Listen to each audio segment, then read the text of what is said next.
ನಮಸ್ತೆ ಮಕ್ಕಳ, welcome back to my channel. ಇವತ್ತು ನಾವು 7ನೇ ತರಗತಿಯ ವಿಜ್ಞಾನದಲ್ಲಿ ಸೇತುಬಂಧ ಸಾಫಲ್ಯ ಪರೀಕ್ಷೆಯ ಮಾದರಿ ಪ್ರಶ್ನೆ ಪತ್ರಿಕೆಯನ್ನು ನೋಡ್ತಾ ಹೋಗೋಣ. ಪ್ರಶ್ನೆ 1 ನೋಡಿ.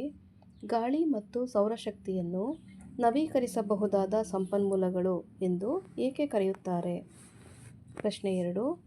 ದೈನಂದಿನ ಜೀವನದಲ್ಲಿ ನೈಸರ್ಗಿಕ ಸಂಪನ್ಮೂಲಗಳನ್ನು ಉಳಿಸಲು ನಾವು ಅಳವಡಿಸಿಕೊಳ್ಳಬಹುದಾದ 2 ಸರಳ ಮಾರ್ಗಗಳನ್ನು ತಿಳಿಸಿ.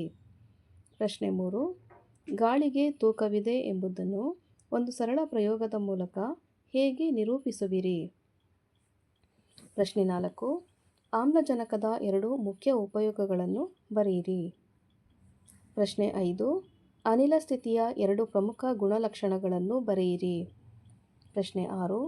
ಮಿಶ್ರಣ ಎಂದರೇನು? ಒಂದು ಉದಾಹರಣೆ ನೀಡಿ. ಪ್ರಶ್ನೆ 7. ಸಸ್ಯಗಳು ತಮ್ಮ ಆಹಾರವನ್ನು ತಾವೇ ಹೇಗೆ ತಯಾರಿಸಿಕೊಳ್ಳುತ್ತವೆ? ಈ ಪ್ರಕ್ರಿಯೆಯ ಹೆಸರೇನು? ಪ್ರಶ್ನೆ 8.